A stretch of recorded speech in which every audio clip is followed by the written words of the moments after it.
She took a bullet meant for the CEO. Minutes later, the CEO made an unimaginable move.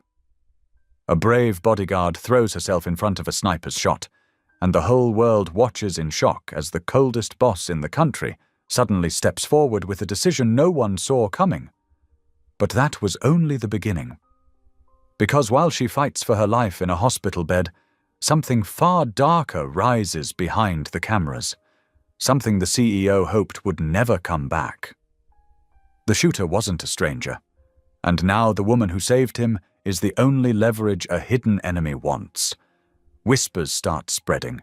The company explodes into chaos, and a secret from the CEO's past threatens to swallow everything: his legacy, his fortune, even the woman who risked everything for him. When a life-saving act uncovers a deadly family secret, how far will a man go to protect the one person he never expected to lose? Tell me in the comments where you're watching from right now, and if this story speaks to you, make sure you hit subscribe so you don't miss the next one. The morning sun cast long shadows through the glass-paneled ceiling of the Phoenix Convention Center, creating a lattice of light and shadow across the polished floor. Jessa Quinn moved with practiced efficiency through her protective sweep, her footsteps echoing in the still, quiet space. Her dark suit helped her blend in with the early morning setup crew, but her alert eyes and purposeful movements set her apart. She paused at each doorway, mentally marking it on her internal map. Exit 1, northwest corner. She murmured to herself, touching the radio at her ear. Clear sight lines to the main stage. The catwalks above drew her attention. Perfect sniper positions. She'd have to position personnel up there during the keynote. The expo hall buzzed with growing energy as tech enthusiasts filed in, their excited chatter bouncing off the high ceilings. Jessa checked her watch. 55 minutes until Vincent Hale's keynote speech. Her team was in position, but something felt off. She couldn't shake the uneasy feeling in her gut, the same feeling that had saved her unit more than once during her military police days. Team check. She spoke quietly into her radio, receiving crisp confirmations from her security staff. The media area was filling up fast, cameras and equipment being set up in the designated press zone. Jessa noticed a photographer adjusting his lens, then another, and another. All normal expo behavior, but her instincts remained on high alert. Vincent Hale arrived exactly 40 minutes before his scheduled appearance, as planned. He moved with his usual confidence, his tailored suit and commanding presence drawing attention even before he reached the stage. Jessa fell into step beside him, close enough to protect, but not so close as to seem obvious. "Morning, Miss Quinn," Vincent said, his voice carrying that hint of amusement it always held when addressing her formally. "Anything I should know about?" "Standard procedure, Mr. Hale. We've secured the perimeter and have eyes on all access points." Jessa scanned the growing crowd as she spoke, her training never allowing her to fully relax. The next 30 minutes passed in a blur of final sound checks and lighting adjustments. Vincent reviewed his notes while Jessa performed one last sweep of the stage area. The crowd had swelled to capacity, phones raised to capture photos of the famous tech mogul. When Vincent took the stage, the applause was immediate and enthusiastic. Camera flashes popped like lightning across the darkened audience. Jessa maintained her position stage left, eyes constantly moving, searching for anything out of place. That's when she saw it, a pinpoint of red light, steady and unwavering, appearing on Vincent's chest as he began to speak. Time seemed to slow down as her training kicked in. The distance to Vincent, the trajectory of the light, the angle from the catwalks, her mind calculated it all in a split second. "Gun!"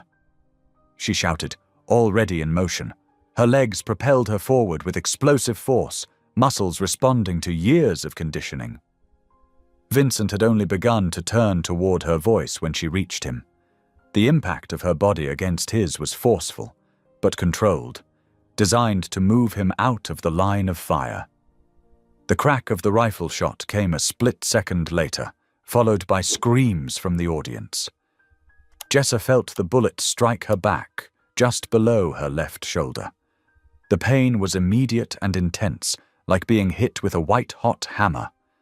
They landed hard, Jessa managing to twist so she took the brunt of the fall. Vincent's eyes were wide with shock as he stared down at her, his hands automatically moving to support her. The chaos around them seemed distant, muffled, as if happening in another world. "Stay! Down!" Jessa managed through gritted teeth, trying to maintain pressure on her wound while still scanning for additional threats. Security teams were already flooding the area, their shouted commands mixing with the panicked sounds of the fleeing crowd. Vincent ignored her order to stay down, instead pulling her closer, his hands now covered in her blood. "Jessa, why would you—" His voice trailed off as his eyes darted to the catwalk where the shot had originated. Through the haze of pain, Jessa saw his face change. The shock and concern were replaced by something else, recognition, followed by a bone-deep pallor that drained the color from his features. He knew the shooter. Paramedics arrived with practiced urgency, their efficient movements a blur of activity around her. As they lifted her onto the stretcher, Jessa fought to stay conscious, her training warring with the pain and blood loss. Vincent stood frozen, his expensive suit stained with her blood, his eyes fixed on the distant catwalk where the sniper had been. "Sir, we need to get you to a secure location," one of her team members urged. But Vincent seemed rooted to the spot. His face had taken on an ashen quality that spoke of more than just shock at the attempt on his life. The last thing Jessa saw before the paramedics whisked her away was Vincent's expression, a mixture of horror, recognition, and something deeper, something that looked almost like guilt. Then the convention center's emergency doors swung shut, leaving behind the chaos of what should have been an ordinary Friday morning. Security personnel flanked Vincent Hale as they rushed him through the maze of backstage corridors. His expensive shoes squeaked against the polished floor, the sound echoing off concrete walls. His hands trembled as he looked down at them, still stained with Jessa's blood. The image of Nathan's face wouldn't leave his mind. His brother, alive, changed, but unmistakably Nathan had tried to kill him. The shock of recognition kept replaying like a broken record. The familiar stance, the way he'd moved in the shadows, and those eyes, those haunted eyes that Vincent had last seen 7 years ago. "Mr. Hale, please, we need to get you settled in the media room," urged Sandra Chen, his head of PR, her heels clicking rapidly beside him. "The press is already swarming, and social media is exploding with footage of the shooting." Vincent barely heard her. They reached the secure media room, a space typically used for press conferences and video announcements. The moment the door closed behind them, chaos erupted. "The stock is already down 12%, shouted Marcus from the financial team, waving his tablet. "We need damage control now." "Legal's concerned about liability," added David Cooper, the company's lead counsel. "The venue's security protocols clearly failed. We need to prepare for—" "Enough!" Vincent's voice cut through the noise. He turned to Sandra, who flinched at the intensity in his eyes. "Where did they take her? Jessa Quinn, where is she?" Sandra consulted her phone. "Banner University Medical Center. She's in emergency surgery. The bullet—" Vincent collapsed into the nearest chair, running his shaking hands through his hair. The guilt crashed over him in waves. Jessa had taken a bullet meant for him, a bullet fired by his own brother. The weight of it felt crushing. "Mr. Hale, we need to focus," Marcus persisted. "The board is demanding a statement. Investors are panicking. We need to—" "Set up the broadcast equipment." Vincent interrupted, his voice quiet but firm. Sandra stepped forward, confusion clear on her face. "Sir, we haven't prepared any statements yet. We should take time to—" "Now." Vincent stood up, a strange calm settling over him. "Set it up now. We're going live." The room erupted in protests, but Vincent's expression silenced them. The technical team scrambled to prepare the equipment, while his advisors watched in barely contained horror. Within minutes, the cameras were ready, aimed at Vincent sitting alone at the desk he used for major company announcements. "Sir, please." Sandra made one last attempt. "At least let us draft some talking points." Vincent shook his head. 3, 2, 1. He counted down with the technician, and then the red light blinked on. "Good morning," he began, his voice steady despite the tremor in his hands. "As many of you know, there was an attempt on my life this morning at the Phoenix Tech Expo. What you may not know is that I am alive only because of the extraordinary courage of one woman, Jessa Quinn." He paused, swallowing hard. Behind the camera, his advisors watched in growing anxiety. "Ms. Quinn took a bullet meant for me. Right now she's fighting for her life in surgery. And as I sit here, safe because of her sacrifice, I've come to a decision." Vincent leaned forward, his eyes intense. "Effective immediately, I am announcing my resignation as CEO of Hale Technologies." Gasps filled the room. Marcus grabbed his phone, likely watching the stock price plummet in real time. But Vincent wasn't finished. "Furthermore, I am pledging my entire personal fortune, all of it, to Jessa Quinn." The control room erupted in chaos. Sandra nearly fainted while David began frantically scribbling legal notes. Vincent continued, his voice growing stronger. "This woman put her life on the line without hesitation. She showed me what true courage looks like, what true worth looks like. And in doing so, she made me realize how far I've strayed from the person I once wanted to be." Behind the cameras, phones were ringing non-stop. Board members were likely already calling for emergency meetings. Vincent didn't care. "That's all, thank you." He signaled to cut the feed, ignoring the protests from his team. The red light blinked off, and sudden silence fell over the studio. One by one, his shocked advisors filed out, leaving him alone with his thoughts. Sandra lingered at the door. "Sir, what have you done?" she whispered. Vincent sat in his chair, staring at the dark camera lens.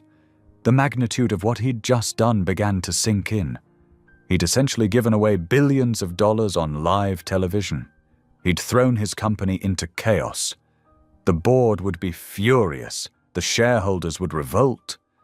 Yet as he sat there in the quiet studio, his hands finally still, Vincent couldn't bring himself to regret it. For the first time in years, he felt free. The image of Jessa throwing herself in front of him, the memory of Nathan's face in the shadows, it had shattered something inside him. Something that needed to break. Sandra quietly closed the door, leaving him alone with the hollow echo of his decision hanging in the air. The phones kept ringing somewhere in the distance, but Vincent remained still, sensing that his life, and many others, had just changed irrevocably. The first thing Jessa noticed was the beeping. Steady, rhythmic, slightly annoying. Her eyelids felt heavy as she tried to open them, fighting against the lingering effects of anesthesia. The hospital room slowly came into focus. White walls, medical equipment, late afternoon sunlight filtering through vertical blinds. "Welcome back," a gentle voice said. A nurse in blue scrubs moved into view, adjusting something on one of the monitors. "I'm Kelly. You've been out for about 6 hours. The surgery went well." Jessa tried to speak, but her throat felt like sandpaper. Kelly quickly brought her a cup of water with a straw. After a few sips, Jessa managed to whisper, "The expo. Vincent Hale." "Mr. Hale is fine," Kelly assured her. "You saved his life. The bullet hit you in the shoulder." She paused, checking Jessa's vitals.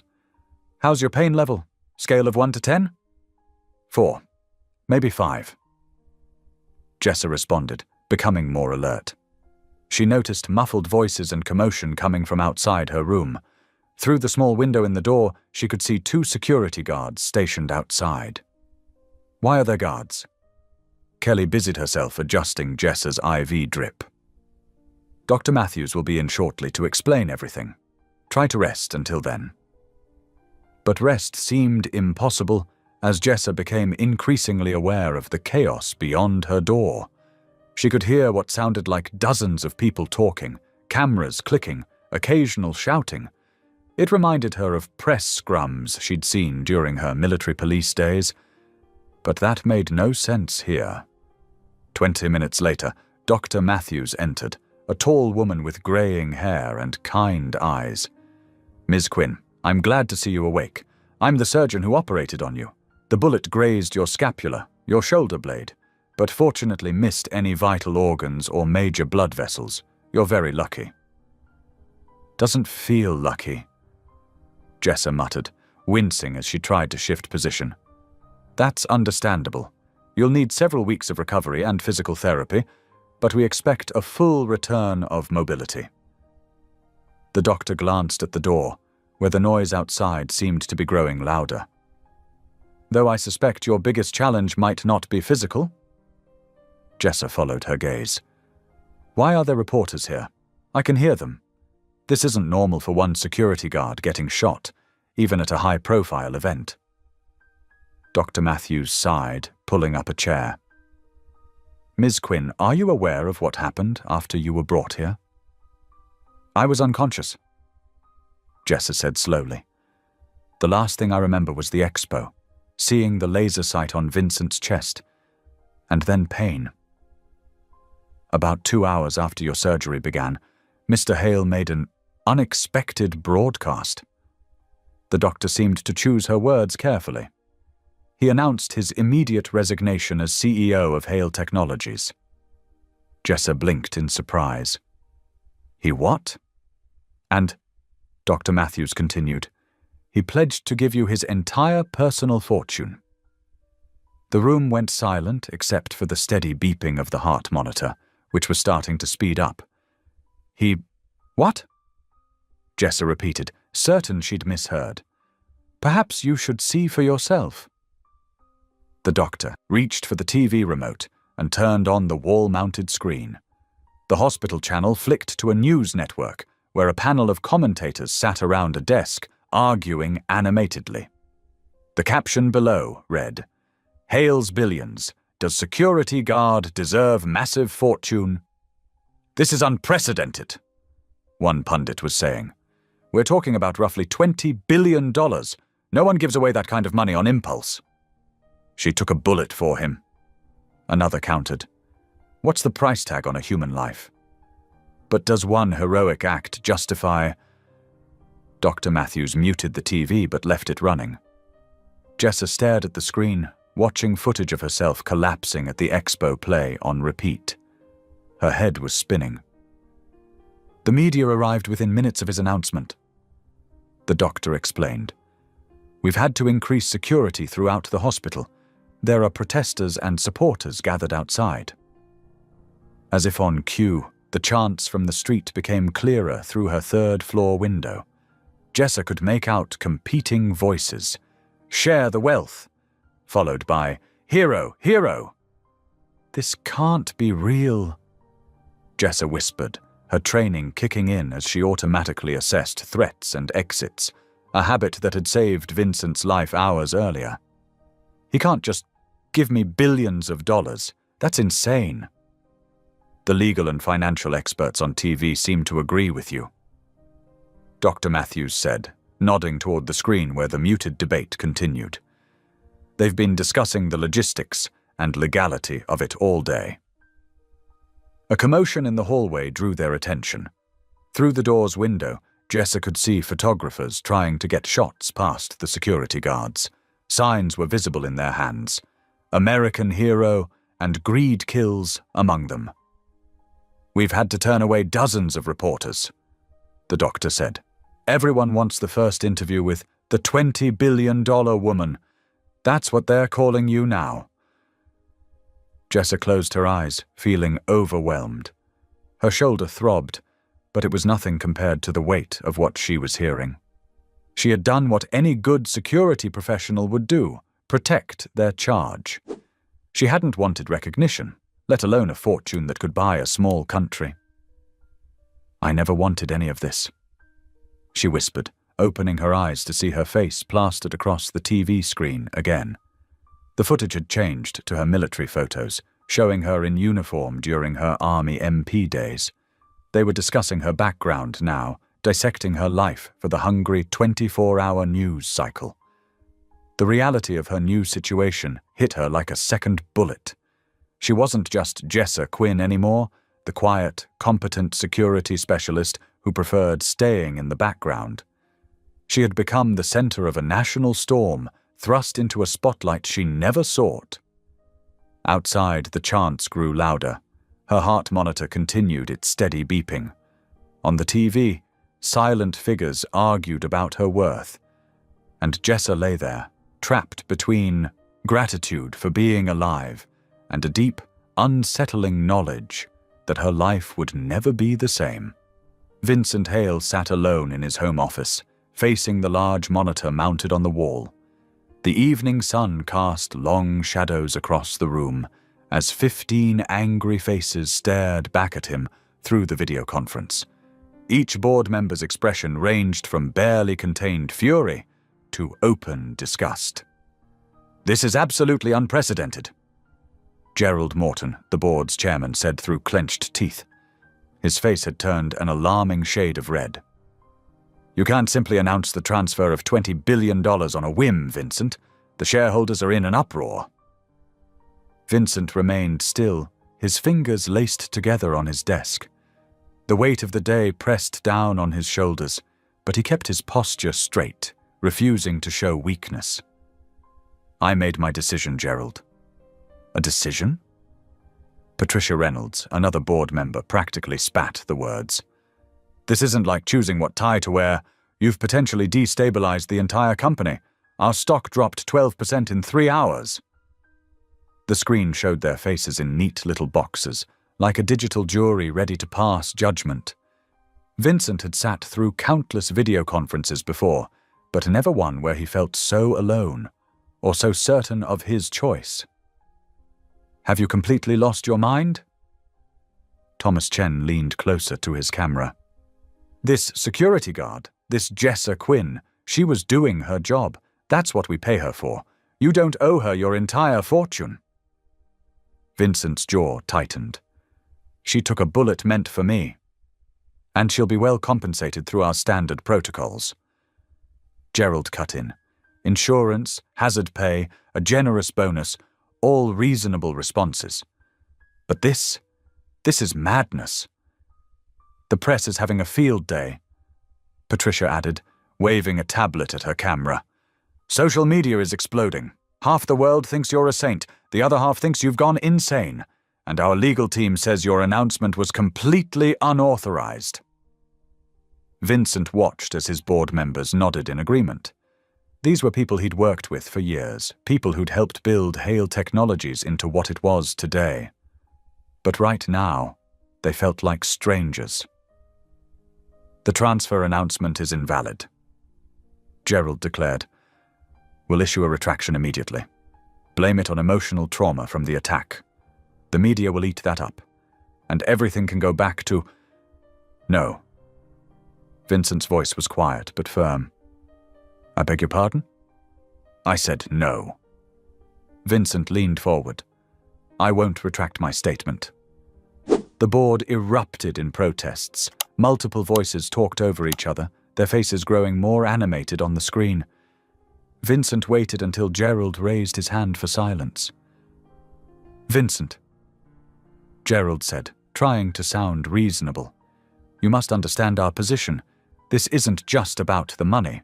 Though $20 billion is no small matter, this is about stability, leadership, the future of Hale Technologies. I understand perfectly." Vincent's voice remained calm. "And my decision stands." Patricia's face twisted with anger. "Then you leave us no choice. The board will take legal action to prevent this transfer. We'll challenge your mental competency if necessary." Vincent felt a familiar coldness settle over him, the same detachment he'd cultivated through years of tough business decisions. But this time it was different. This time, he knew he was right. "Do what you have to do," he said simply. "Vincent, for God's sake," Gerald pleaded, "at least tell us why. What's really behind this?" The question hung in the air. Vincent could feel their eyes on him, waiting for an explanation that would make sense of his apparent madness. But how could he explain what he'd seen today? How could he tell them about Nathan? "I have nothing more to say," Vincent replied. He reached for his mouse. "Good evening." "Vincent, don't you dare!" Gerald's protest was cut short as Vincent ended the call. The screen went dark, leaving Vincent alone in his dimming office. He sat there for a long moment, listening to the quiet hum of his computer and the distant sounds of Phoenix traffic below his penthouse. Slowly he turned his chair toward the credenza behind his desk. Among the awards and achievements that marked his career sat a single silver frame. Vincent picked it up, his fingers tracing the edge as he studied the photograph inside. 2 boys stood arm in arm, grinning at the camera. The older one, Nathan, had his other arm in a playful headlock around young Vincent's neck. They were both wearing baseball uniforms, covered in dirt from a game well played. Their father had taken the picture just weeks before the accident that would tear their family apart. Vincent stared at Nathan's face, so full of joy and innocence. How had that happy kid become the man who tried to kill him today? The same man who disappeared years ago, leaving behind only rumors and regrets? The photo blurred slightly as Vincent's eyes stung. He blinked hard, setting the frame back down with careful precision. The board was right about one thing: he was acting on emotion. But they were wrong about which emotions were driving him. Standing up, Vincent walked to the window. The city lights were coming on, twinkling against the darkening sky. Somewhere out there, in a hospital room, lay the woman who'd saved his life. Jessa Quinn had no idea what she'd really stepped into today. She deserved to know the truth about Nathan, about why she'd really been shot, about all of it. Vincent pulled out his phone and dialed his driver. "Bring the car around," he said quietly. "We're going to the hospital." As he gathered his coat, Vincent glanced one last time at the photograph. 2 brothers, once inseparable, now on opposite sides of a gun. Jessa Quinn had unknowingly stepped into the middle of a family tragedy, and Vincent owed her more than just his fortune.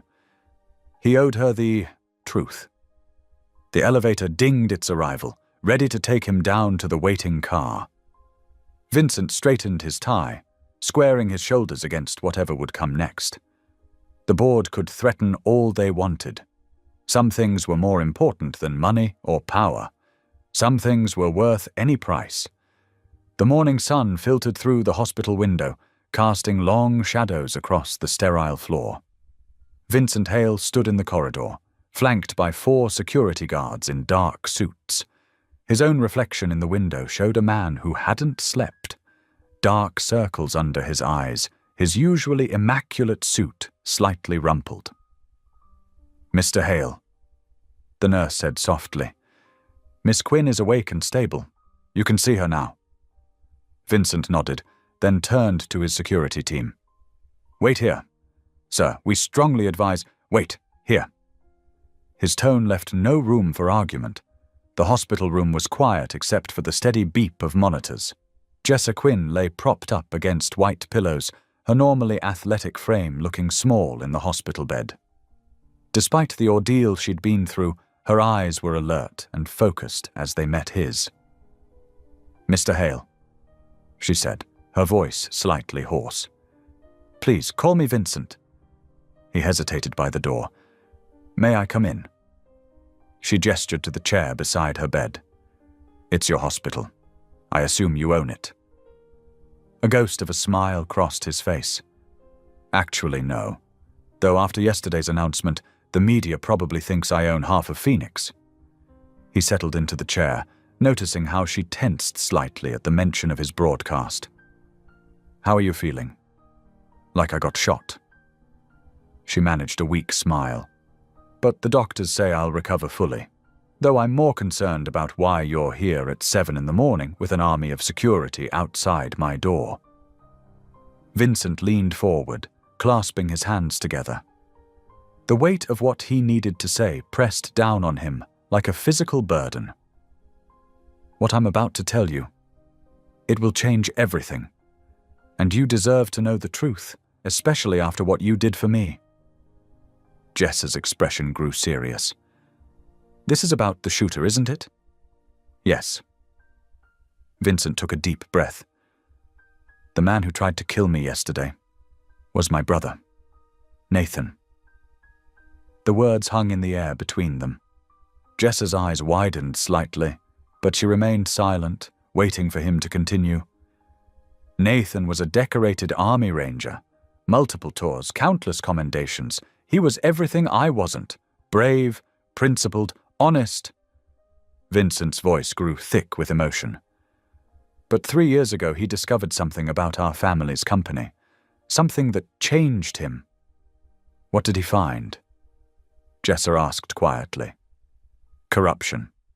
Deep, systemic corruption that went back decades. Defense contracts built on bribes. Environmental regulations ignored for profit. People silenced." Vincent's hands tightened until his knuckles went white.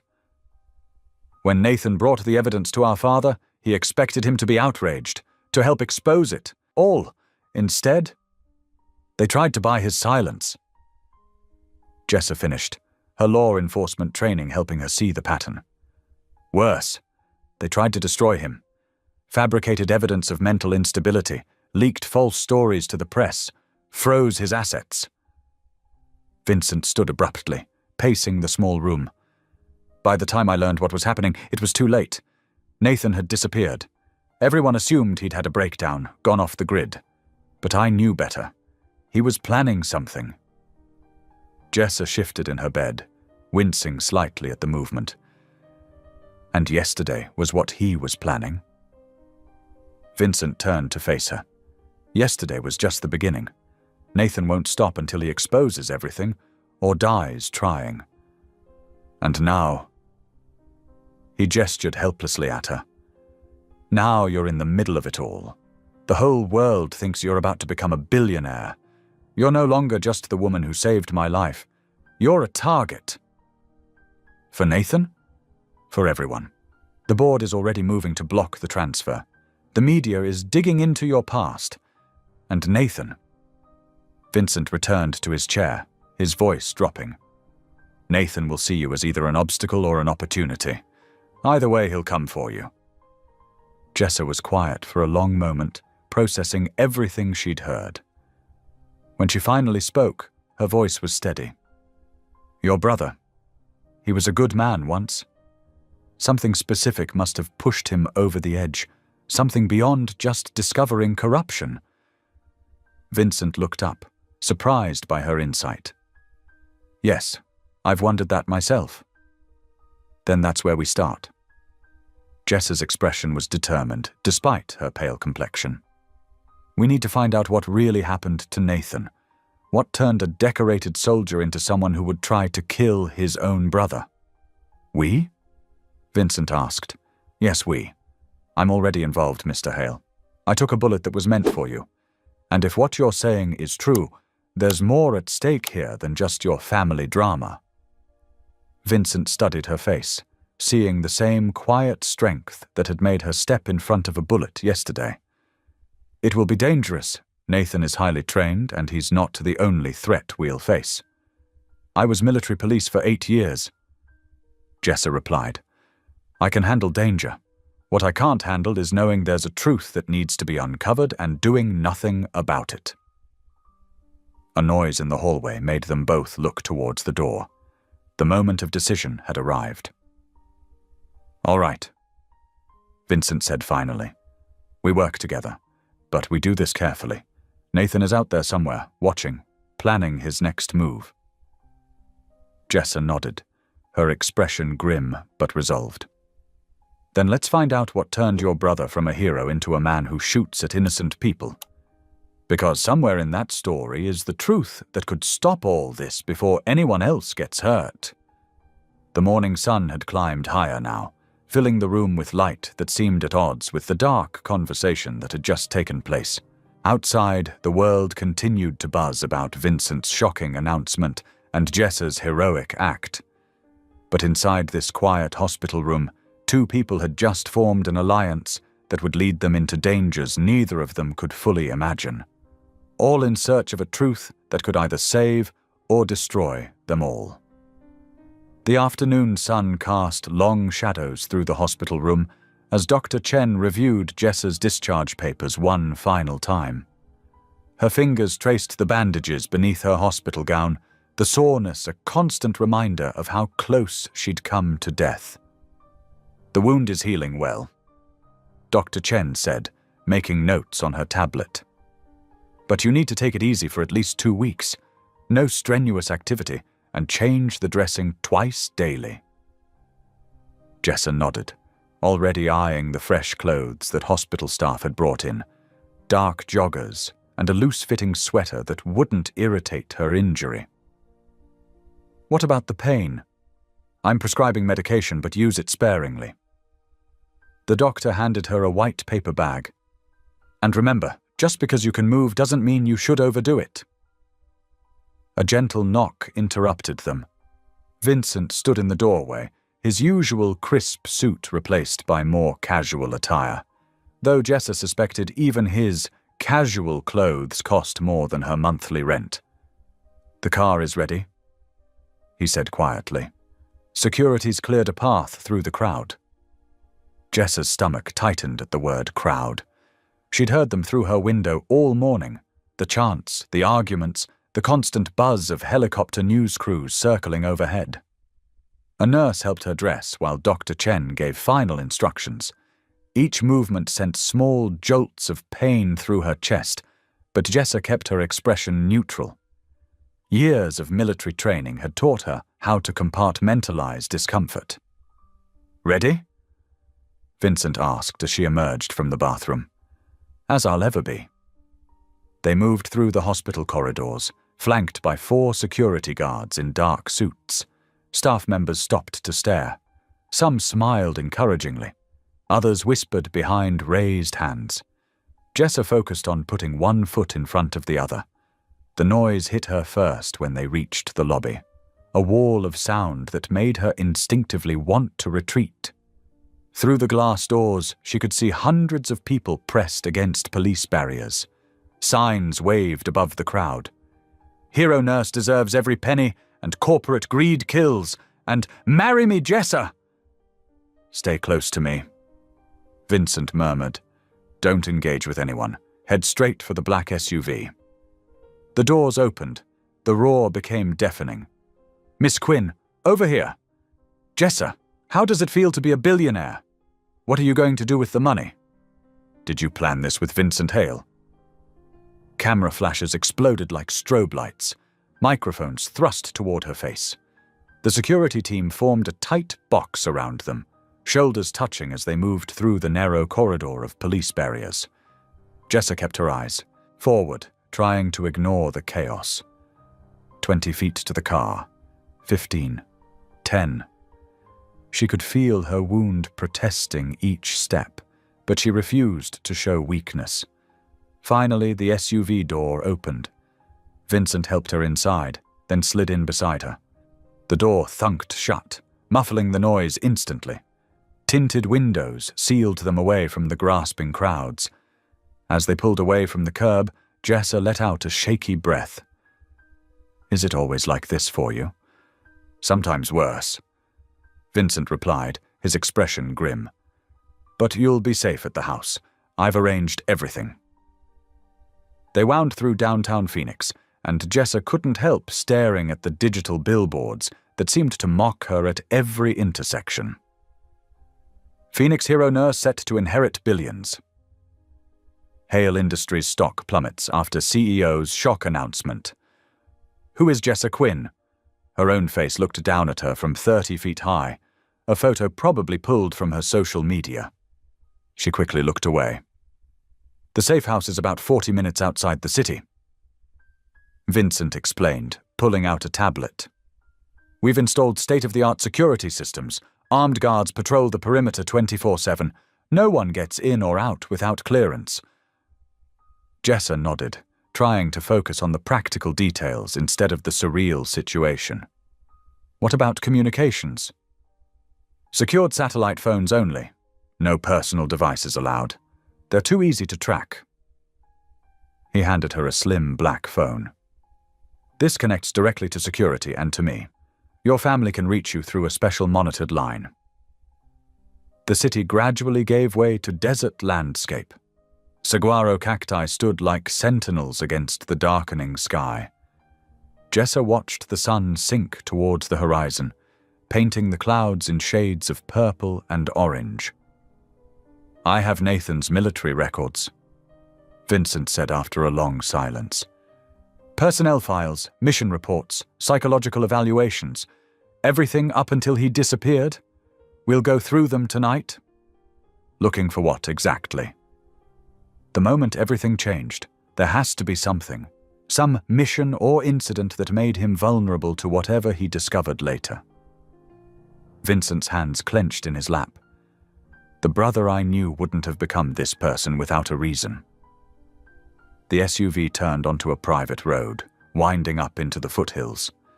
High walls appeared, topped with razor wire. A heavy gate slid open as they approached. The safe house wasn't what Jessa expected.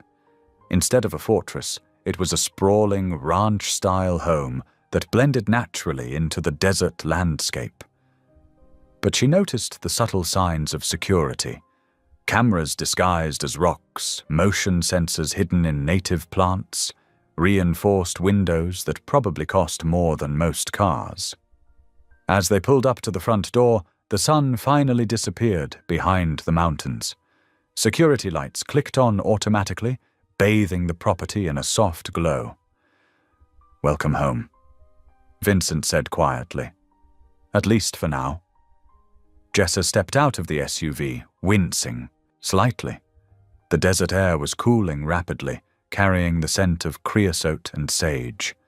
In the distance, coyotes began their evening chorus. Vincent led her inside, where more guards stood at attention. The interior was surprisingly comfortable. Leather furniture, southwestern art, a massive stone fireplace. But Jessa knew it was all carefully chosen to create an illusion of normalcy in what was essentially a highly sophisticated panic room. "The files are in the study," Vincent said, gesturing down a hallway. "Once you're settled, we can start going through them. Every page might hold the key to understanding what happened to Nathan and why you ended up with a bullet in your chest."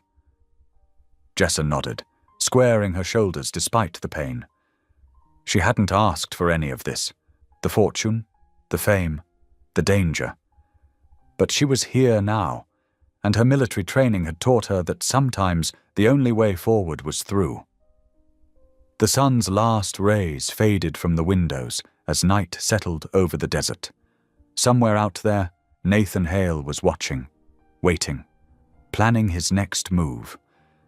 And in this fortress in the wilderness, his brother and the woman who'd taken his bullet prepared to uncover the truth that had turned him from hero to hunter. The study's mahogany desk groaned under the weight of scattered files and documents. Vincent had boxes of records stacked on every surface, their contents spilling onto plush leather chairs. The room smelled of old paper and coffee from the pot brewing in the corner. Jessa sat cross-legged on the floor, her back against a bookshelf. She'd changed into comfortable clothes, soft grey sweatpants, and an oversized Navy SEAL t-shirt that belonged to her brother. The fabric was worn thin from years of washing, but it helped her feel centered as she sifted through Nathan Hale's military career. "His service record is impressive," she noted, scanning a commendation. 3 tours in Afghanistan, Silver Star for Valor, Distinguished Service Medal. She looked up at Vincent, who paced near the fireplace. "Your brother was exceptional." Vincent paused, picking up a framed photo from the mantel. "He was. Top of his class at West Point. Could have been a general someday." His fingers traced the edge of the frame, until the court-martial. Jessa reached for another file, this one marked with red classification stamps. "Tell me about that day. What do you remember?" Vincent sank into an armchair, the leather creaking. The board called an emergency meeting. Said Nathan had gone rogue during a classified operation. That he'd disobeyed direct orders, endangered his team. He shook his head. "It happened so fast. Within 48 hours he was stripped of rank and discharged. And you believed them.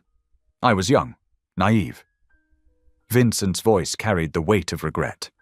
The board presented evidence, mission logs, witness statements, psychological evaluations claiming PTSD had made him unstable.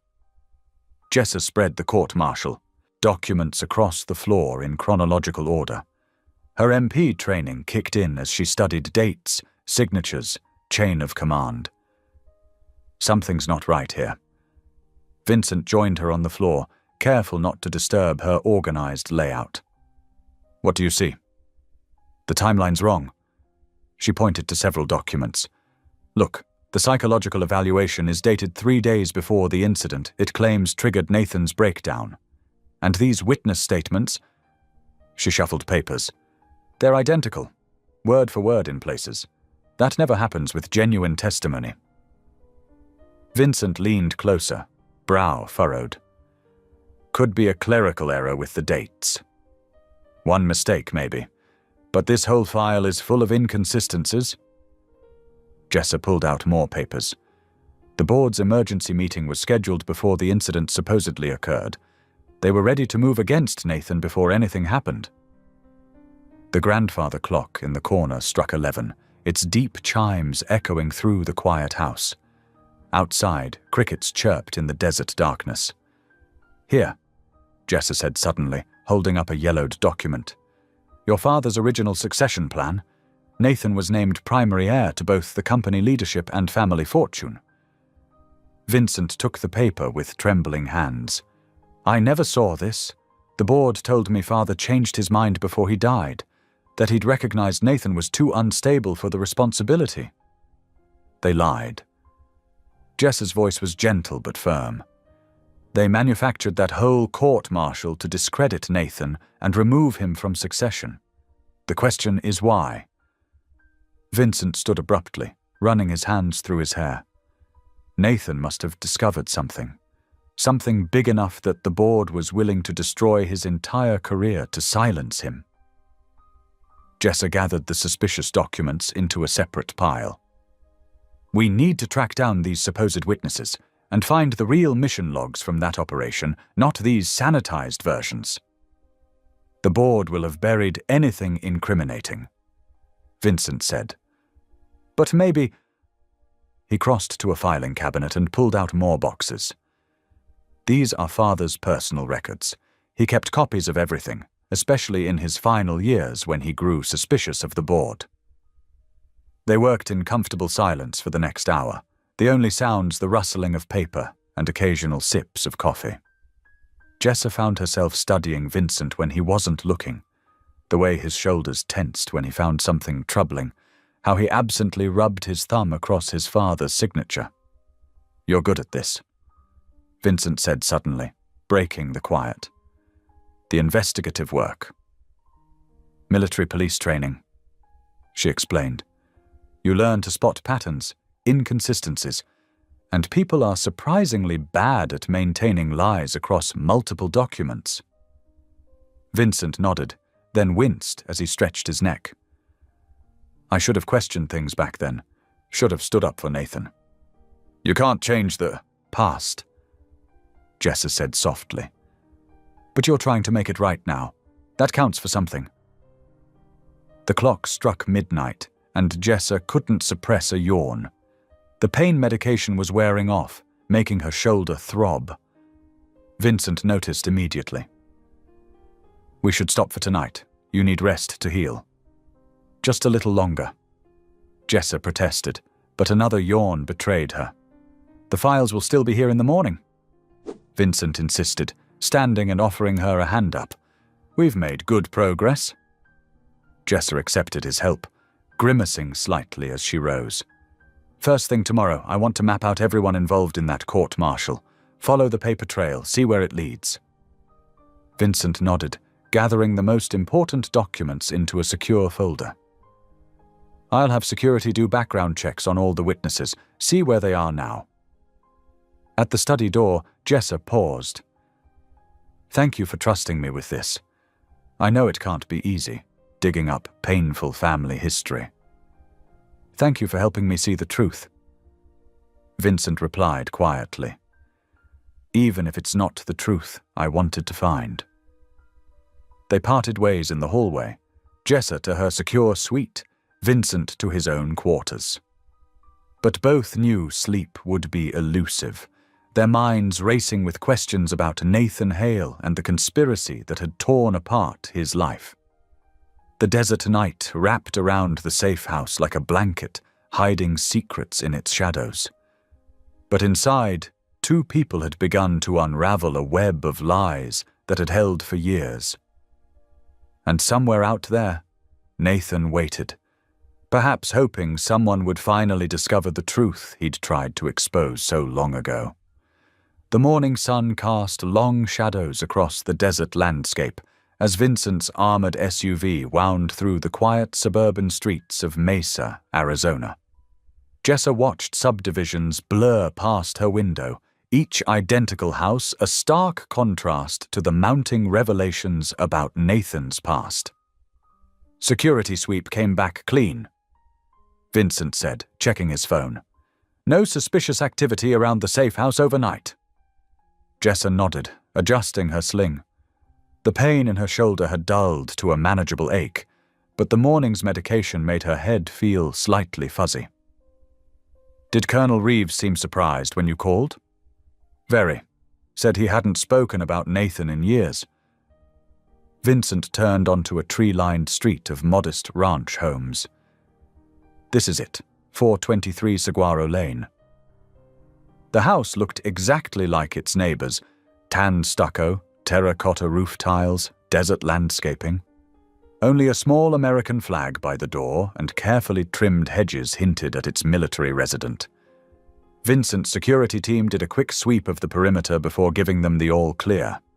As they approached the front door, it opened to reveal Colonel James Reeves, tall, weathered, with steel-grey hair and alert eyes that took in every detail of his visitors.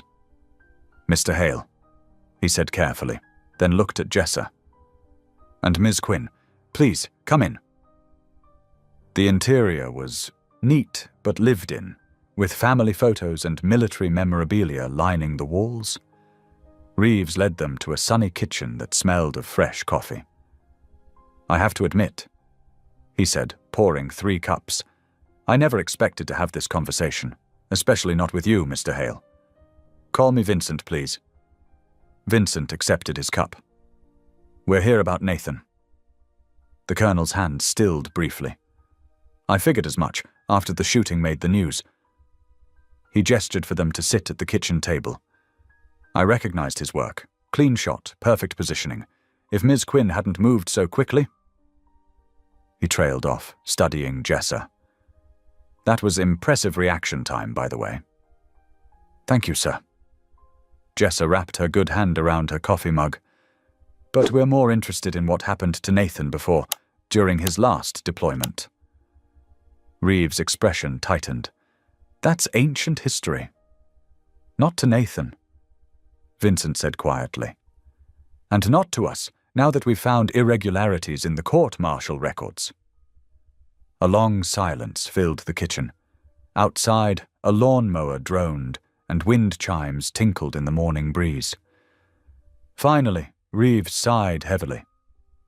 I've carried this for years, he said. The guilt of not speaking up, not protecting one of my own. He stood and went to a cabinet, returning with a thick manila envelope. I kept copies. Never felt right, destroying everything. The documents he spread across the table told a damning story. Falsified mission reports, coached witness statements, carefully orchestrated evidence pointing to Nathan as the sole responsible party for a failed operation. The real mission was to investigate corporate corruption. Reeves explained. Defense contracts, missing supplies, money disappearing into shell companies.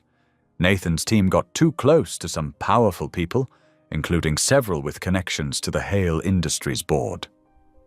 Vincent's face had gone pale. Our board members were involved in military corruption? Some of them. Nathan discovered the links, gathered proof, but before he could report it. Reeves shook his head. The operation went sideways. 3 good men died, and suddenly there was a mountain of evidence suggesting Nathan had compromised the mission. They set him up. Jessa said softly. Completely. Professional job, too. They knew exactly which regulations to cite, which procedures to manipulate. By the time I realized what was happening, the court-martial was already in motion. Reeves stared into his coffee. I tried to help quietly, but they had eyes everywhere. Any officer who questioned the official story found themselves suddenly facing career problems. Vincent leaned forward. Why didn't Nathan fight back? Tell his side? They threatened to expand the investigation to his whole unit. Good soldiers would have lost everything. Reeves met Vincent's eyes. Your brother sacrificed himself to protect his men, but watching the system he believed in betray him like that, it broke something in him.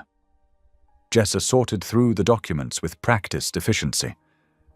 These would be enough to reopen the case. Maybe, Reeves said. If you can keep them safe. The people behind this, they've had years to entrench themselves, build more power. They won't let these secrets come to light easily. We have to try, Vincent said firmly.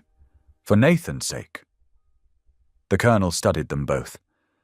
You're either very brave or very foolish, probably both. He gathered the documents and handed them to Jessa. Be careful. Watch your backs. These people play for keeps.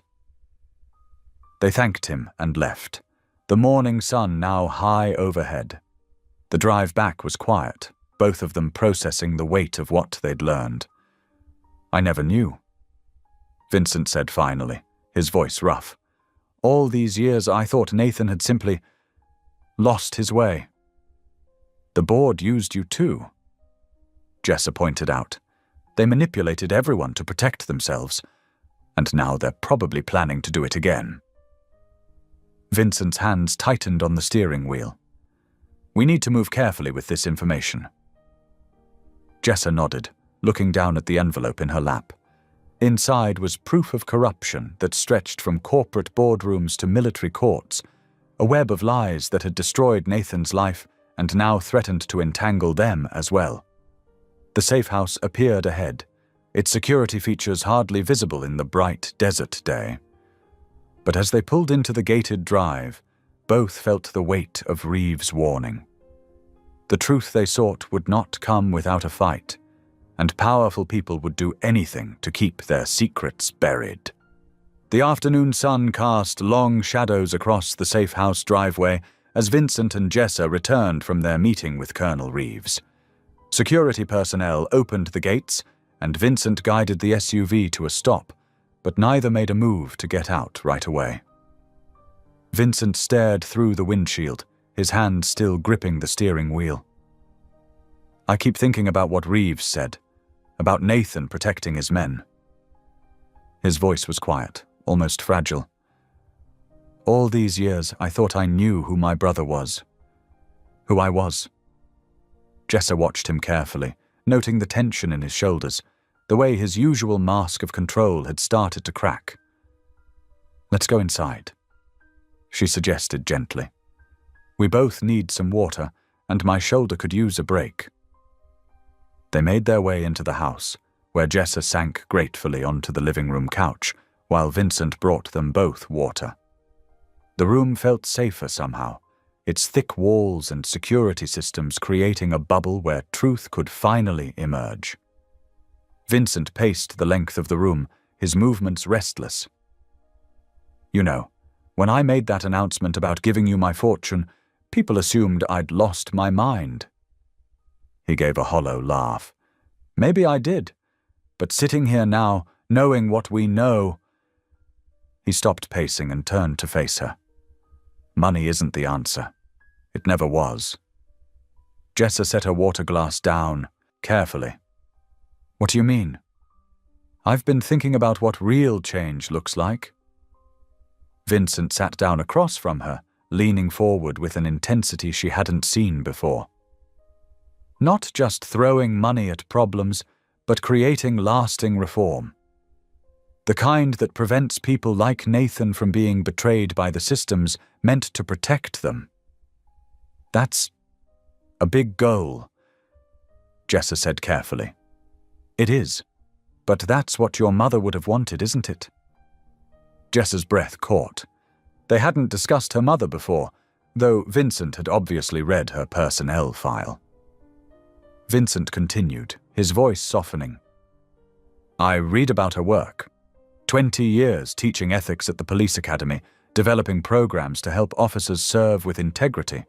She believed in changing systems from within." Tears pricked at Jessa's eyes. "She did. She always said that real change happens one person at a time, one choice at a time." "What if we honored that?" Vincent stood again, energy coursing through him. "Instead of just transferring wealth, what if we created something meaningful? A national foundation in your mother's name, dedicated to ethics reform and protecting whistleblowers across corporate and military sectors?" Jessa stared at him, seeing for the first time the person beneath years of careful control. His eyes were bright with purpose, his usual guarded expression replaced by genuine hope. "You're serious about this?" she said softly. "Completely." Vincent knelt beside her chair, his voice urgent. "The money I promised you, it could fund this for generations.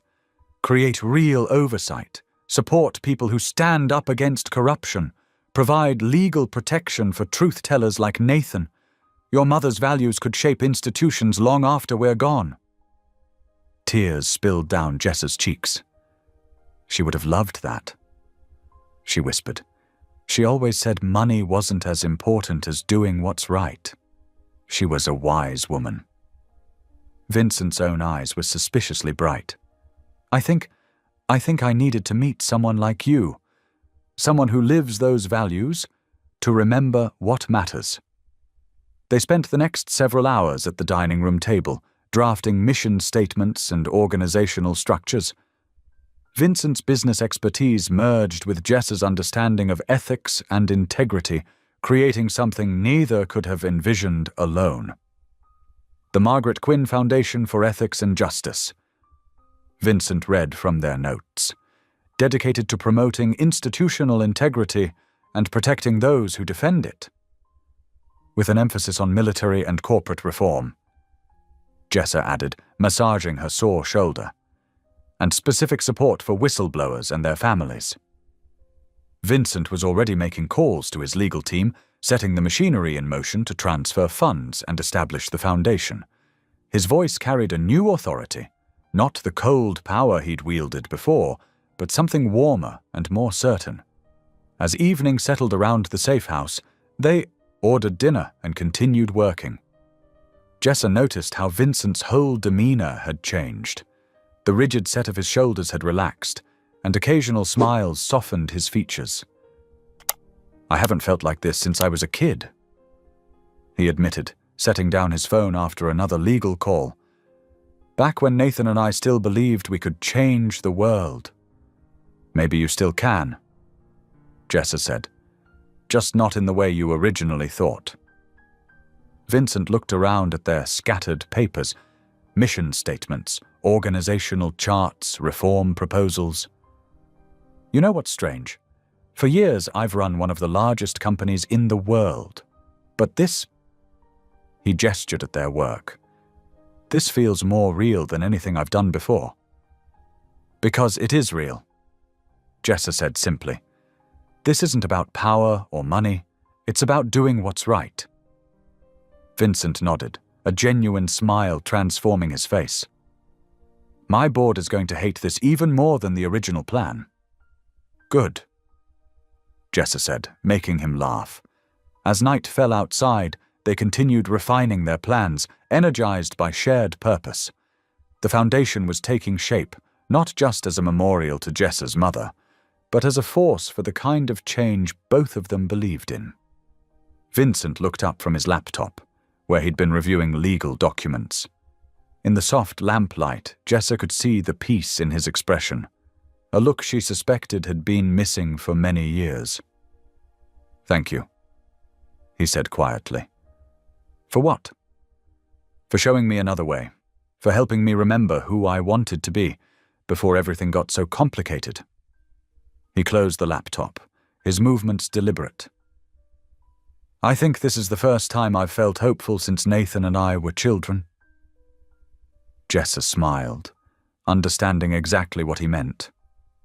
In the midst of danger and uncertainty, they had found something worth fighting for, something bigger than themselves. Her mother would have approved. The morning sun cast long shadows across the safe house's manicured lawn. Jessa inhaled deeply, savoring the crisp autumn air. Her shoulder still ached where the bullet had grazed her, but the pain felt distant now, overshadowed by the sense of purpose she and Vincent had discovered the night before. 2 security guards flanked her, their eyes constantly scanning the quiet suburban street. One of them, Mike, checked his radio for the hourly update, while his partner Dave maintained his vigilant watch of the perimeter. Beautiful morning, isn't it? Jessa said, stretching carefully to avoid aggravating her injury. The guards nodded, but remained focused on their duty. She understood their caution. After yesterday's breakthrough with Vincent, they couldn't afford to let their guard down. A white maintenance van rolled slowly down the street, its faded logo barely visible in the morning light. Dave's hand moved instinctively to his weapon, but the van looked ordinary enough. Just another service vehicle in an upscale neighborhood. The van stopped. Everything happened in seconds. The side door slid open with a metallic screech. 3 men in tactical gear emerged, their movements precise and practiced. Mike reached for his radio, but a burst from a silenced weapon caught him in the leg. Dave managed to fire twice before being overwhelmed. Jessa's military training kicked in. She turned to run, but her injured shoulder slowed her crucial half-second. Strong arms grabbed her from behind. She fought back, driving her elbow into her attacker's solar plexus, but another figure appeared with a cloth pressed against her face. The sweet chemical smell made her head spin. No, she tried to say, but her voice wouldn't work. The world tilted sideways. Inside the house, Vincent was reviewing the foundation documents when he heard the muffled sounds of struggle. He rushed to the window just in time to see the van's doors closing. His security team burst through the front door, weapons drawn, but they were too late. The van accelerated away, leaving only tire marks on the pavement and 2 injured guards. Vincent ran outside, his heart pounding against his ribs. Mike was already calling for backup, his face twisted in pain. Dave lay unconscious but breathing. Vincent's eyes found the dropped radio on the grass, next to scuff marks that told the story of Jessa's struggle. His phone buzzed in his pocket, an unknown number. With trembling fingers, he opened the message. A video began to play. Jessa sat tied to a chair in what looked like an abandoned warehouse. Her head lolled slightly, drugged but conscious. A bruise was forming on her cheek where she'd fought back. The camera panned across her face before a familiar voice spoke off-screen. "Hello, brother." Nathan's voice carried years of bitterness. "Look what I found. Your billion-dollar bodyguard. The woman you'd give everything away for." A hand appeared in frame, roughly lifting Jessa's chin. "If she's worth your billion-dollar confession, come prove it." The video ended. Vincent's knees hit the pavement. The phone slipped from his numb fingers as sirens wailed in the distance. All the hope they'd built, all their plans for change, shattered in moments by his brother's vengeance. "Sir," one of his security team was speaking urgently into a radio. "We need a full lockdown. All available units. Track that van." But Vincent barely heard them. He stared at the spot where the van had been, where Jessa had stood just minutes ago, talking about the beautiful morning. His chest felt hollow, like something vital had been torn away. In the distance, the maintenance van merged onto the highway, carrying both Jessa and the last remnants of Vincent's rekindled hope into the unknown. The wail of approaching sirens grew louder, but Vincent remained on his knees, surrounded by the wreckage of their shattered plans and the weight of his brother's hatred.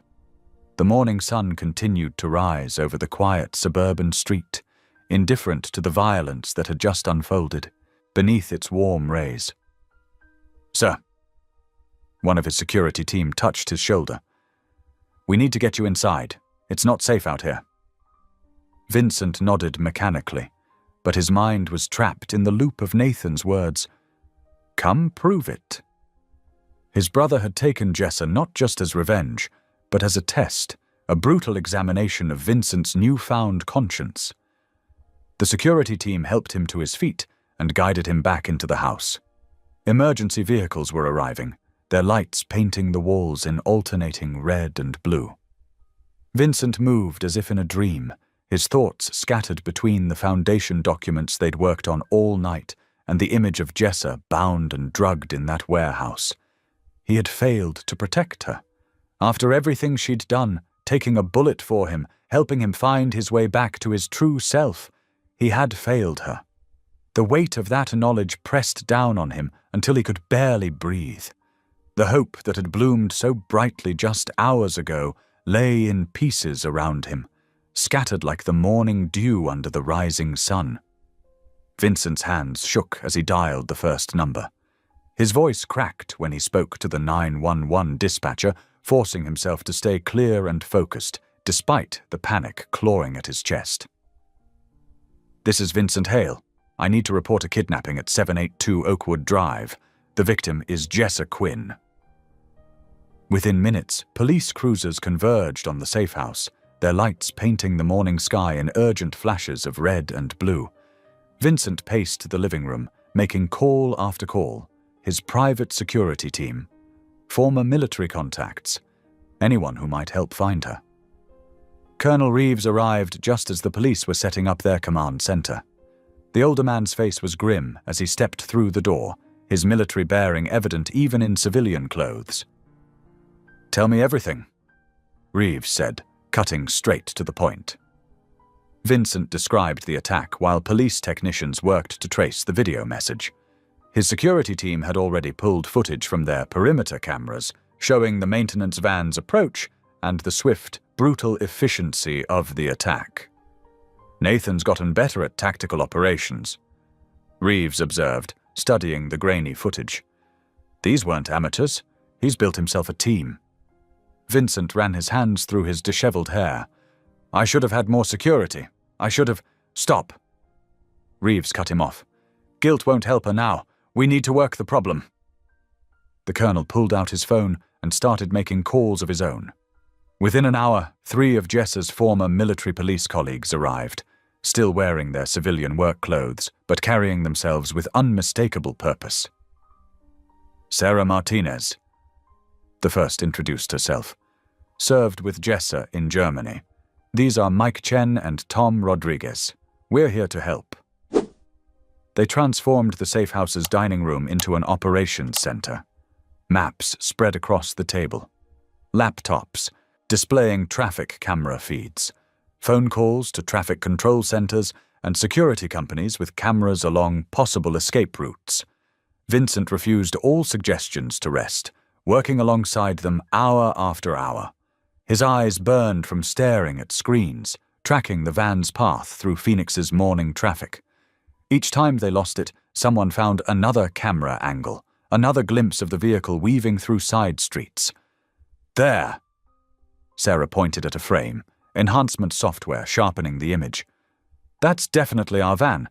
heading east on Industrial Avenue at 9:47 a.m. They tracked it further, each sighting building a clearer picture of its route. But at 11:32 a.m., the trail went cold near the old manufacturing district. Too many blind spots, Mike explained, frustration evident in his voice. Not enough cameras in that area. Vincent slammed his fist on the table. Then we search every building. I'll call in every private security firm in the state if I have to. Wait. Colonel Reeves had been studying the map quietly, his finger tracing the van's path. This route. It's deliberate. Nathan's not just hiding, he's sending a message. The colonel pulled up property records on his laptop. The old manufacturing district, the Hale family used to own several properties there before the company shifted to tech, including... He pointed to a large structure marked on the map. The original Hale Electronics factory, abandoned 15 years ago when your father moved operations overseas. Of course. Vincent breathed. Where else would Nathan go? The place where it all started, before the corruption, before the betrayals. Sarah studied the satellite view. Good defensive position, limited approaches, lots of cover. If I were setting up an ambush, that's where I'd do it.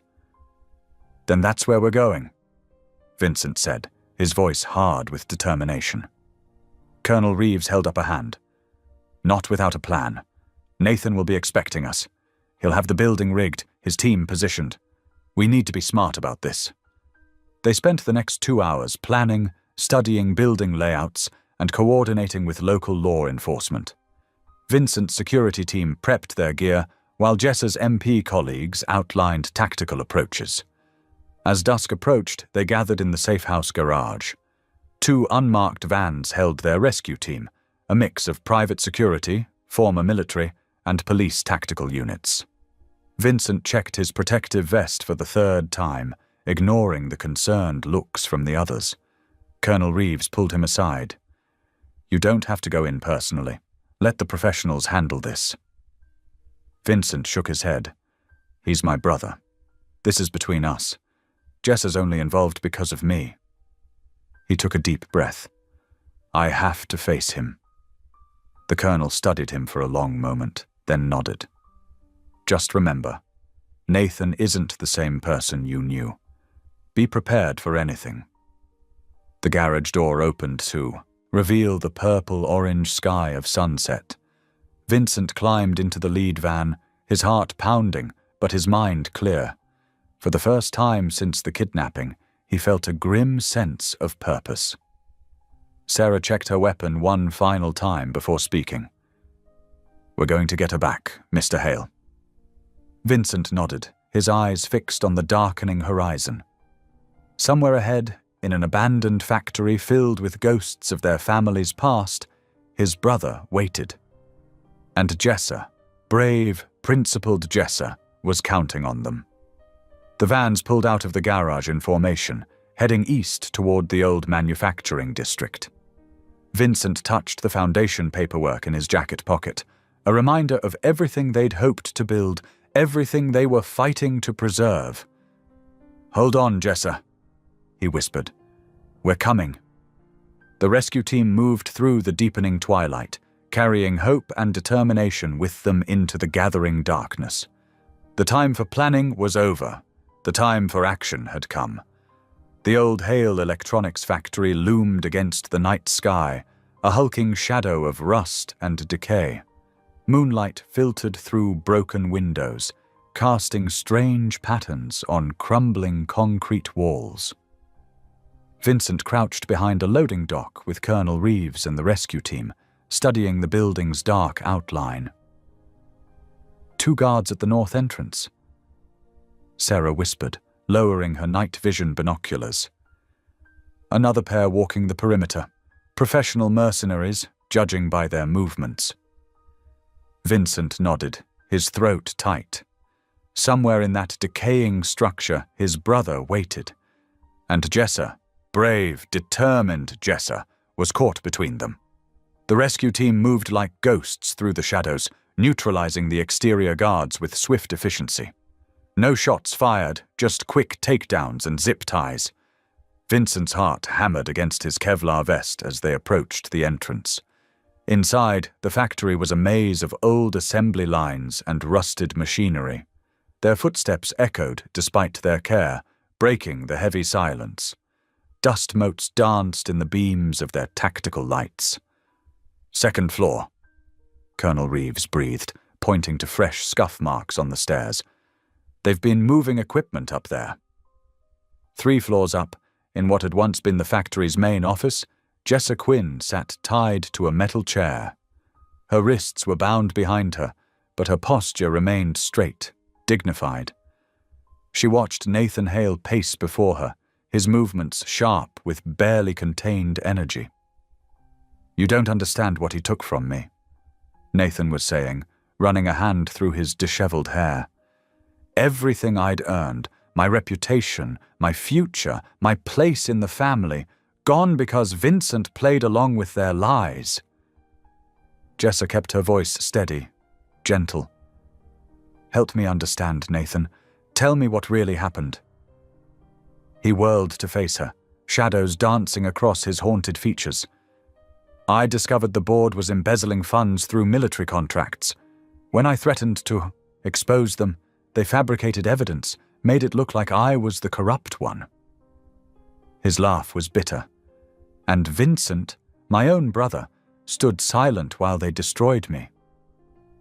"That must have hurt deeply," Jessa said softly. "To lose your brother's trust along with everything else." Nathan's pacing slowed. "We were close once, you know, before the money and power poisoned everything." He stopped at the window, staring out at the city lights. "I just wanted to serve my country with honor, make our parents proud." "I believe you," Jessa said, "and I think Vincent needs to hear this truth from you directly." As if summoned by her words, the office door slowly opened. Vincent stepped through, hands raised, showing he was unarmed. Behind him, rescue team members secured the hallway, but remained outside. The brothers stared at each other across the dusty room. Years of pain and betrayal hung heavy in the air between them. "Hello, Nathan," Vincent said quietly. Nathan's hand dropped to his holstered weapon.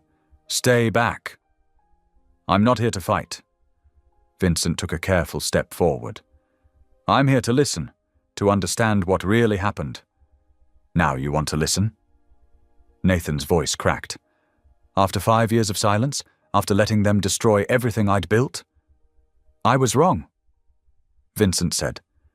"I believed their lies because it was easier than facing the truth about our company, about what we'd become." Jessa watched the exchange intently, noting the tremor in Nathan's hands, the raw pain in both brothers' eyes. "They showed me proof," Vincent continued. "Documents, testimony, all of it fabricated, I know that now. But I wanted to believe you were the corrupt one, because facing the board's evil meant facing my own cowardice." Nathan drew his weapon, pointing it at Vincent with shaking hands. "You were supposed to be my brother. You were supposed to stand by me." "I know." Vincent's voice broke. "I failed you, Nathan. Nothing I say can undo that betrayal, but I'm trying to make it right now." Tears streamed down Nathan's face as the gun wavered. Years of buried grief and rage boiled to the surface. "They took everything from me," he whispered. "Not everything," Jessa said gently. "You still have your honor, Nathan, your truth, and now you have the chance to reveal that truth to the world." The brothers stood frozen in their tragic tableau, Nathan trembling with his weapon raised, Vincent with his hands open in surrender, and Jessa between them, still working to bridge the chasm of pain that separated them. Moonlight spilled through the broken windows, illuminating the dust and shadows of their shared past. In that moment, the decay of the old factory seemed to mirror the corruption that had torn their family apart. The gun in Nathan's hands shook violently as grief overwhelmed his anger. His finger rested on the trigger, but his eyes held more sorrow than malice as he faced his brother across the years of silence and betrayal. The tension in the dusty factory office hung thick as morning fog. Vincent took another careful step toward his brother, his hand still raised in surrender. Moonlight caught the tears now flowing freely down Nathan's face, his gun trembling but still aimed. "Nathan." Vincent's voice was soft, gentle in a way Jessa had never heard before. "I was blind, so wrapped up in the company, in maintaining our image, that I couldn't see what was happening to my own brother." Nathan's jaw clenched, but something flickered in his eyes, a glimpse of the young soldier he'd once been, desperate for his family's understanding. "They showed me documents," Vincent continued, taking another small step. "Bank transfers, mission reports, all pointing to corruption. But I never questioned them, never looked deeper." His voice cracked with emotion. "I chose the easy path, believing you'd changed rather than facing the rot at the heart of our family's legacy." "You were my brother," Nathan whispered, the words raw with pain. "We used to tell each other everything. Remember those nights in the treehouse, planning our futures?" Vincent nodded, tears now streaming down his own face. "I remember. You wanted to serve with honor, like Dad. And I lost sight of what honor meant." Jessa watched the exchange from her chair, her bound hands tight behind her back, but her voice strong and clear. "Nathan, I've spent my career reading people, understanding their hearts, and I see the soldier you truly are, someone who chose right over easy, truth over profit." Nathan's gaze darted to her, the gun lowering slightly. "How can you know that? You don't know what I've done." "I know you could have killed Vincent at the expo," she said softly. "A soldier of your skill, that shot was meant to wound, to draw attention. You wanted the truth exposed, not blood spilled." A sob caught in Nathan's throat. Vincent seized this moment of vulnerability, closing the final distance between them. "I failed you, Nathan. As a brother, as a man, as the leader I was supposed to be. But I'm here now, asking for a chance to make it right."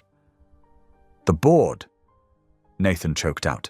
"They're still in power, still corrupting everything they touch." "Not anymore," Vincent promised.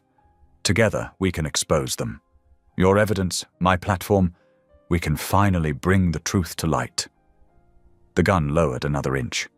"They'll fight back. They'll try to destroy us both." "Let them try," Vincent said firmly. "I'm done hiding from their corruption, done betraying my family for their profit." Jessa leaned forward in her chair, her voice gentle but urgent. "Nathan, I see the weight you've carried alone all these years, the pain of having your honor questioned, your truth buried. But look at your brother now. Really look at him. He's choosing you, choosing truth. Be the soldier I know you are, the one who stands for what's right, no matter the cost." Something broke in Nathan's expression. The gun clattered to the floor as his knees gave out. Vincent rushed forward, catching his brother before he could fall. The two men collapsed together, years of pain and grief pouring out in racking sobs. "I'm sorry," Vincent repeated, holding his brother tight. "I'm so sorry." The door burst open as police tactical units flooded in, weapons raised. But they lowered them quickly at the scene before them, the Hale brothers on their knees, clinging to each other like drowning men finding shore. Colonel Reeves stepped in, his face soft with understanding. He gestured to the medics waiting in the hall. "Let's get them both checked out." As medical personnel surrounded the brothers, others moved to free Jessa from her restraints. The rope burns on her wrists stung as circulation returned, but she barely noticed. Her eyes were fixed on Vincent and Nathan, seeing healing begin where there had been only wounds. Vincent looked up as she stood, his face tear-streaked but peaceful. He crossed to her in 3 quick strides and pulled her into a careful embrace, mindful of her still healing gunshot wound. "Thank you," he whispered against her hair, "for seeing the truth, for helping me find my brother again." Jessa leaned into his embrace, feeling the last of the tension leave her body. Around them, tactical teams secured the scene, medics tended to Nathan, and Colonel Reeves coordinated with local police. But in that moment, wrapped in Vincent's arms, Jessa felt only relief, not just for her own safety, but for the broken family beginning to mend before her eyes. "Sometimes," she murmured, "the bravest thing we can do is admit when we've been wrong and try to make it right." Vincent's arms tightened around her slightly. Through the broken windows, the first light of dawn began to paint the sky in shades of hope. The fluorescent lights of the Phoenix Police Department's interview room buzzed quietly overhead as dawn broke outside. Jessa sat in a cushioned chair, a fresh bandage visible beneath her collar where medics had checked her wound. Her hands wrapped around a paper cup of lukewarm coffee as Detective Sarah Martinez recorded her statement. "Take your time, Ms. Quinn," Detective Martinez said, her voice gentle. "Just walk us through what happened at the factory." Jessa's voice remained steady, though fatigue edged her words. "Nathan was hurting, but he never intended to harm me. He needed someone to listen, to understand the depth of what had been done to him." Across the hall, through the window, she could see Vincent in another interview room. He hadn't moved more than 20 feet from her since they'd arrived at the precinct 3 hours ago. Dark circles shadowed his eyes, but his posture remained alert, protective. "And you believe his claims about the corporate manipulation?" Detective Martinez asked, pen hovering over her notepad. "I do." Jessa nodded. "Colonel Reeves corroborated the timeline. The evidence we uncovered shows years of systematic corruption within the Hale Board of Directors. In the next room, 2 federal agents in crisp suits had joined Vincent's interview. Their presence signaled the gravity of his allegations against the board. Through the glass, Jessa watched him pull documents from his briefcase, copies of the evidence they'd gathered at the safe house. Dr. Helen Chen, the precinct's consulting psychiatrist, entered with a thick folder. "I've completed my initial evaluation of Nathan Hale," she announced to the small group of investigators gathering in the hallway. "The trauma patterns are extensive, consistent with prolonged psychological manipulation and targeted character assassination." Vincent excused himself from his interview and stepped into the hallway, his eyes finding Jessa's through the window. She nodded, letting him know she was okay. "Given the circumstances and Mr. Hale's military service record," Dr. Chen continued, "I'm recommending immediate transfer to the Veterans Psychiatric Care Center rather than detention. He needs specialized trauma treatment, not incarceration." "I'll cover all costs," Vincent said immediately. "Whatever he needs for full recovery." Detective Martinez made a note. "Given the evidence of corporate conspiracy and Mr. Nathan Hale's mental state, the DA's office is likely to agree with that course of action." The morning stretched into afternoon as federal agents cycled through, building their case. Vincent provided access to corporate servers, email archives, and financial records. The scope of the board's corruption began to emerge. Decades of buried evidence, manipulated trials, and destroyed lives. "They didn't just target Nathan," Vincent explained, his voice heavy. "They systematically removed anyone who questioned their methods or threatened their control.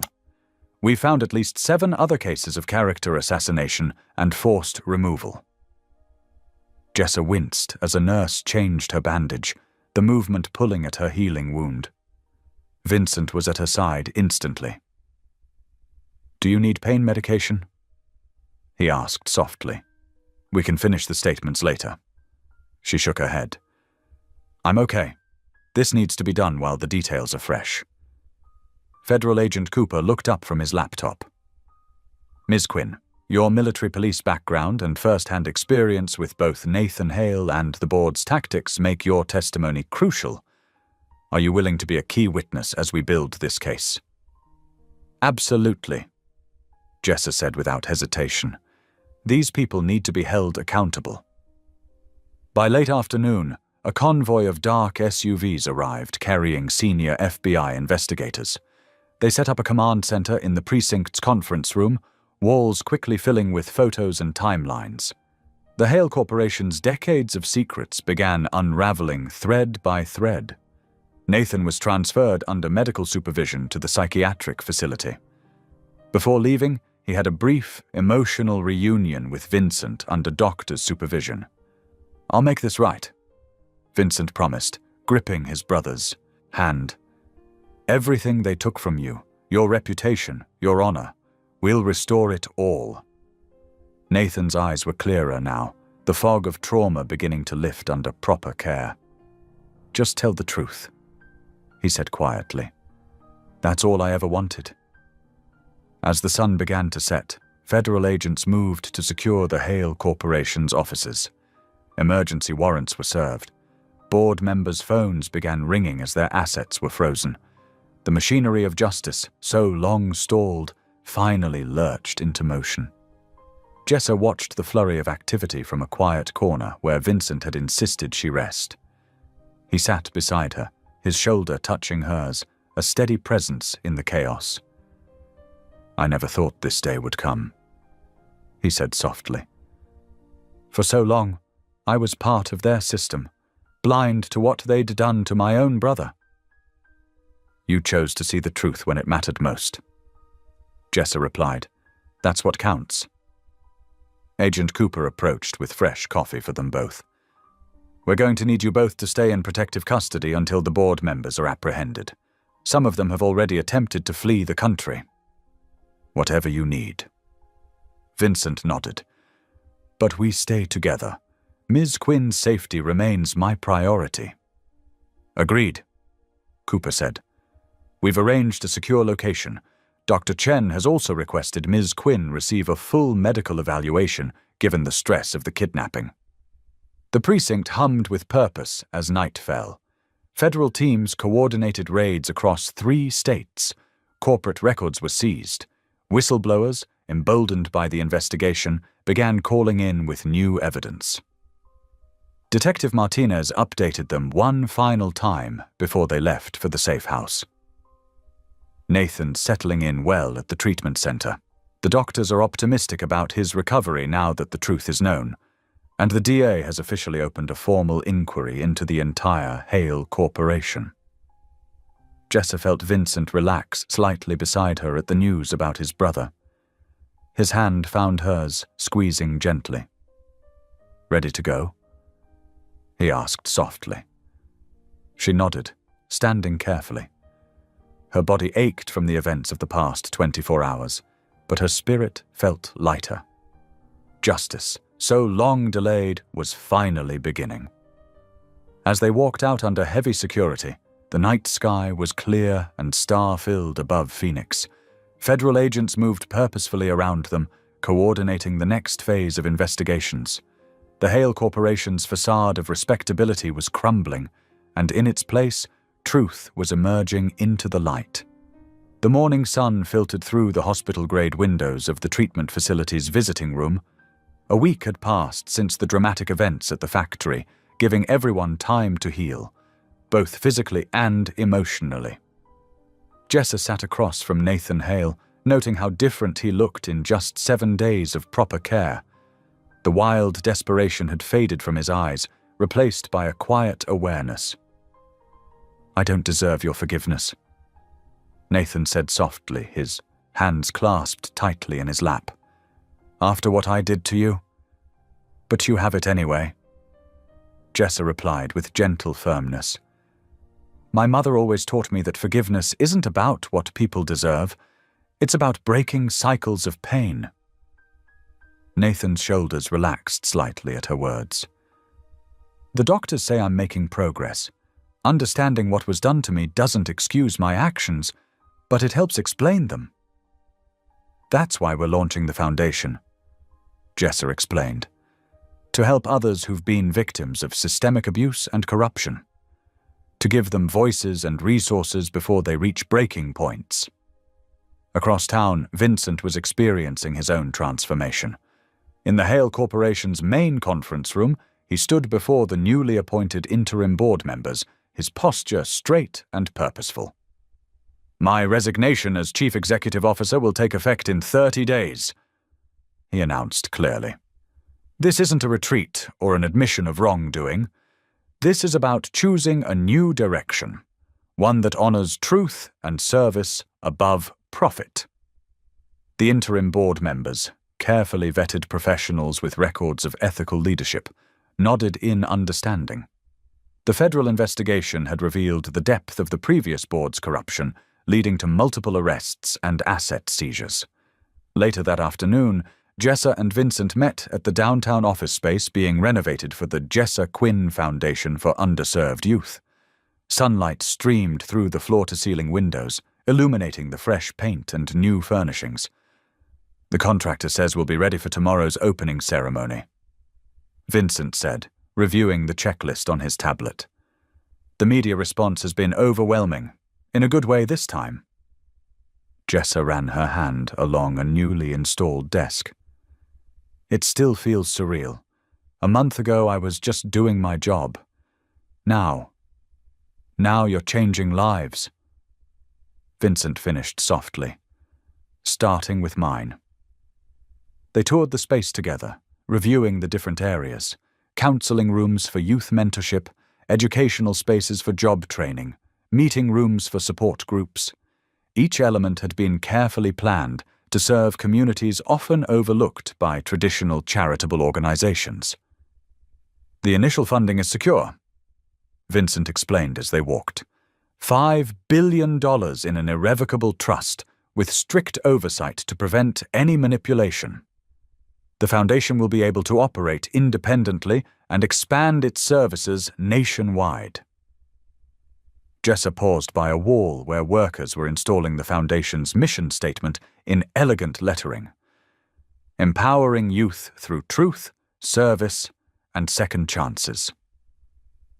My mother would have loved this, she said quietly. She always believed in the power of giving people hope and tools to rebuild their lives. Vincent touched her shoulder gently. She raised an extraordinary daughter, one who showed me what real courage and compassion look like. The afternoon stretched into evening as they finalized details for the opening ceremony. Community leaders had rallied behind the foundation's mission, offering partnerships and support. Local youth organizations were already referring potential program participants. The first group of mentors completed their training today, Jessa reported, reviewing messages on her phone, including several veterans who understand trauma and recovery firsthand. Vincent nodded approvingly. And Nathan's doctors think he might be able to contribute to the program eventually, once his treatment progresses further.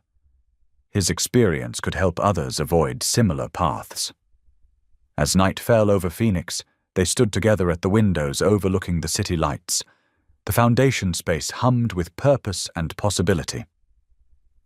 "Are you nervous about tomorrow?" Vincent asked. Jessa considered the question. Not nervous exactly. More ready. Ready to turn everything that happened into something meaningful. The media will be intense, he warned. They're still fascinated by the story. The security officer who took a bullet for a billionaire and ended up launching a revolutionary foundation. She smiled slightly. Let them be fascinated. As long as it brings attention to the mission, I can handle the spotlight. The cleaning crew arrived to make final preparations for the morning's ceremony. Jessa and Vincent gathered their belongings, both feeling the weight and hope of the moment. Get some rest, Vincent advised as they headed to their respective vehicles, each still accompanied by security teams. Tomorrow we start changing lives. Jessa nodded, touching the foundation's logo newly emblazoned on the wall, a rising sun breaking through clouds. Tomorrow we start making things right.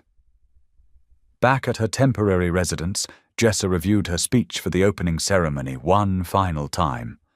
The words flowed from her heart, shaped by everything she'd learned about pain, forgiveness, and the possibility of redemption. Across town, Vincent sat in his home office, finalizing his own remarks for the ceremony. His phone buzzed with a message from Nathan's doctors. His brother had made it through another good day of therapy and sent his support for the Foundation's launch. The night settled over Phoenix, wrapping the city in quiet anticipation. In just a few hours, the Jessa Quinn Foundation would open its doors, offering hope to those who needed it most. The path forward was clear at last, not one of vengeance or bitterness, but of healing and renewed purpose. Staff members worked through the night, arranging chairs, testing audio equipment, and preparing welcome packets for the morning's guests. Local news crews set up their equipment, ready to broadcast the ceremony live. Security teams conducted final sweeps of the building and surrounding area. Everything was ready. The Foundation, born from crisis but built on hope, would soon begin its vital work. Jessa and Vincent had transformed a moment of violence into a mission of peace, proving that even the darkest circumstances could lead to light. The morning sun painted Phoenix in golden light as crowds gathered outside the newly established Jessa Quinn Foundation. The pristine building stood as a beacon of hope against the crisp blue sky. Security personnel directed an eclectic mix of attendees, silver-haired veterans wearing their service pins with pride, teenagers from local youth programs, distinguished civic leaders in formal attire, and news crews setting up their equipment. Inside the main hall, Jessa stood quietly before a large portrait of her mother. The photograph captured her mother's warm smile and kind eyes, the same values that had guided Jessa's own life of service. She reached out and touched the frame gently, remembering all the lessons about courage and compassion that had led to this moment.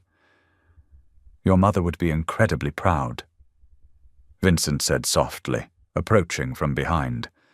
He looked different now, his once rigid corporate demeanor replaced by something more genuine and approachable. "Thank you," Jessa replied, smoothing her blazer. "For everything." The ceremony space filled quickly. Senior citizens chatted with young volunteers, while veteran support groups mingled with community leaders. Media cameras whirred quietly in the background, capturing the historic moment. The Foundation's mission statement gleamed on the wall behind the podium, empowering youth through truth, service, and second chances. At precisely 10 o'clock, the program began. Local officials spoke about the Foundation's importance to Phoenix. Youth representatives shared their hopes for the programs ahead. Veterans talked about healing through service. Each speaker touched on the remarkable story that had brought them all together. When it was time for the main presentation, Vincent rose and approached the podium. The room fell silent. He looked out at the gathered faces, some skeptical, others hopeful, all waiting to hear from the man whose public transformation had captured national attention. "1 month ago," Vincent began, his voice steady but touched with emotion, "I stood at another podium, making a very different kind of announcement. I was angry, scared, and trying to buy my way out of guilt. But something profound happened in the weeks that followed." He turned to where Jessa sat, their eyes meeting in a moment of shared understanding. "Jessa Quinn took a bullet for me that day," Vincent continued. "But what she really did was far more extraordinary. She gave me back my soul." A ripple of response moved through the crowd. Jessa remained composed, though her eyes glistened slightly. Through her example of courage, forgiveness, and unwavering moral strength, she showed me what true leadership looks like. She helped heal my family. She proved that one person's commitment to doing what's right can change everything. Vincent gripped the podium, his next words carrying the weight of absolute conviction. I will spend the rest of my life proving that the world is still full of people worth living for." The applause began slowly, then swelled into a standing ovation. Elderly veterans stood straight and proud. Young people cheered. Community leaders nodded in approval. Even the most hardened media personnel seemed moved. Jessa rose and joined Vincent at the podium, her presence embodying the quiet strength that had changed so many lives. Together, they cut the ceremonial ribbon, officially opening the foundation's doors. The crowd moved outside into the bright morning sun. Jessa and Vincent stood at the entrance, greeting people as they passed. The warmth on their faces seemed to glow with more than just sunlight. It carried the radiance of hope, of purpose found, of lives ready to be changed. "Ready?" Vincent asked quietly. Jessa nodded, surveying the crowd of people who would be the first to benefit from the Foundation's programs. "Ready to build something better." The sun continued to rise in the crystal-clear Arizona sky, casting long shadows behind them and illuminating the path ahead, a path they would walk together, guided by the light of new purpose and the promise of lives transformed. Thank you for being here. If something in this story stayed with you, I'd love to see you again. Subscribe, and tomorrow I'll bring you another story crafted with heart.